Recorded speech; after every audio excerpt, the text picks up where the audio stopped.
इंद्रियां भोगों की लालसा नहीं छोड़ पाती।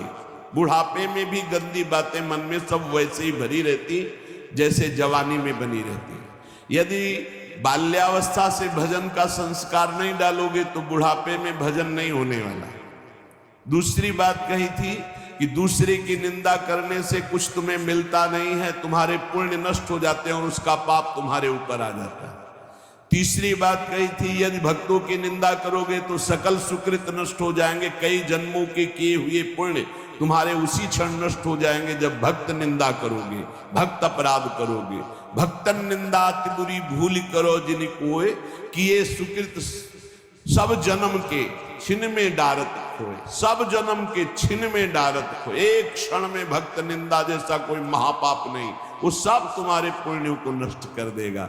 चौथी बात कही थी, भजन करने वाले को ईर्ष्या नहीं करनी चाहिए किसी से। मत्सर क्रोध भरे रहे अरु सहाय अभिमान, बिन पावक जरिबो करे महामूल अज्ञान। उसका भजन आनंद नहीं दे पाएगा। जो दूसरों से ईर्ष्या करता है, जो अहंकार किसी भी तरह का, धन का, बुद्धि का, जाति का, कोई भी अहंकार करता है, ईर्ष्या करता है, क्रोध में भरकर दूसरों को कठोर वचन बोलता है, ऐसा हृदय से जलता रहता है, कभी शांति को प्राप्त नहीं होता, उसका भजन में प्रवेश नहीं हो सकता।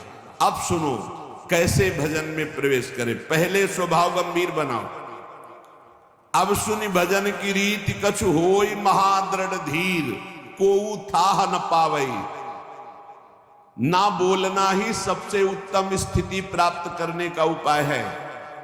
ना बोलना, मौन धारण करो, ज्यादा किसी से बात मत करो। बात करना ही अपने हृदय की बात को बाहर करने से भजन क्षीण हो जाता है। पहले भजन की रीति वर्णन की कि आप ये समझ लो कि बुढ़ापे तक भी भोग की वृत्ति बनी रहेगी यदि जवानी में अपने को नहीं कसा। दूसरे की निंदा करोगे तुम्हारे सुकृत नष्ट हो जाएंगे।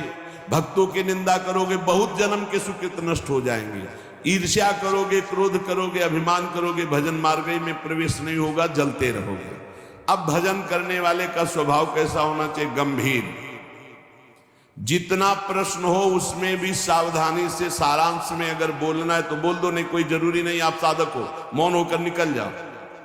आपसे कोई पूछ रहा है श्री हरिवंश कै बजे सत्संग होता है, आपकी रुचि है तो बोल सकते हो, आपकी रुचि नहीं तो आप नहीं बोलो, कोई अपराध नहीं, क्योंकि आप नाम जप कर रहे हो, आप मौन व्रत लिए हो, आप उपेक्षा वाले मार्ग हो, सबकी उपेक्षा करना, तो इसमें आपको कोई दोष नहीं लगेगा। आपको है तो आप वहां जाकर पूछ लो।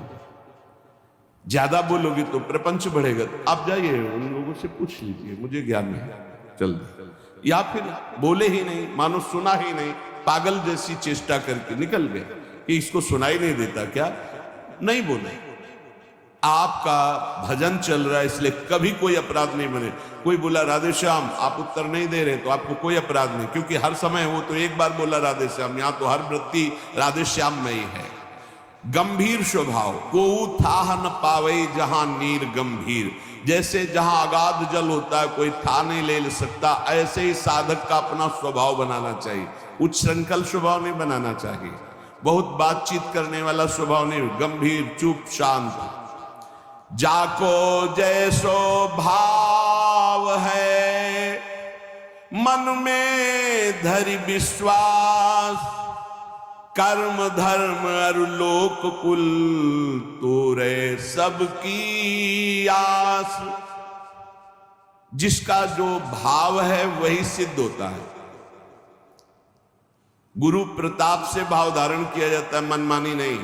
जैसे कई लोग प्रश्न करते हैं, हम तो ऐसा ऐसा भाव रखते हैं भगवान पर, वो तुम्हारा रखने का भाव था। अब जब गुरु से जुड़े हो तो आचार्य परंपरागत भाव स्वीकार करना चाहिए। नवीन साधक को भाव के चक्कर में नहीं पड़ना चाहिए, पहले साधना में लगना चाहिए। भाव ऊंचाई की बहुत बड़ी बात है, पहले अनर्थ निवृत्ति करो, बुद्धि को पवित्र होने दो, नहीं तो भाव में विचलित हो जाओगे। जाको जैसो भाव है, सब अपने अपने भाव से चल रहे हैं। भावोत्सवेन भजताम रस काम धेनुम तम राधिका चरण रेणु महम स्मरामी। हम श्री गोरे चरणारविंद के भाव वाले उपासक हैं। हमारी ठसक होनी चाहिए हमारे माई श्यामाजू को राज, और हमारे हृदय में बात होनी चाहिए, न मैं स्त्री हूं न पुरुष हूं, मैं चिदानंद रूप श्री जी की सहचरी हूं। बस ये बात तुम डालो अंदर अपने हृदय में, ये शब्द अपने आप प्रकाशित होगा।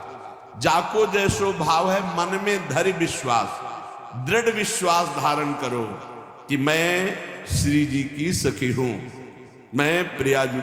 ये बड़े बड़े दंडकारण्य के ऋषि, श्रुति, मिथिला की बहुत भागवतिक वृत्ति, ये सब आके गोपी हुई हैं। गोपी एक स्थिति है, कोई शरीर नहीं है कि गोपी शब्द से सीधे स्त्री शरीर में आप चले गए। अगर स्त्री गोपी होती तो पूरे ब्रह्मांड की स्त्रियां गोपी हो जाती ना। अगर सहचरी कोई स्त्री होती तो सब ब्रह्मांड की स्त्रियों को भावना करना है क्या? वो तो है ही नहीं। वनिता पुरुष भाव मिट जाए, स्त्री पुरुष भाव मिट जाने पर वो भाव प्राप्त होता है जो सहचरी भाव। एक स्थिति है, जैसे राष्ट्रपति एक पद है, उसमें कोई भी बैठ सकता है, स्त्री पुरुष कोई भी विराजमान हो सकता है। ऐसे गोपी पद है, सहचरी पद पावे, ये सहचरी पद है, ये सर्वोपरि सहचरी पद है। इस पद का भाव है हम प्रियाजू की प्रिय सहचरी है।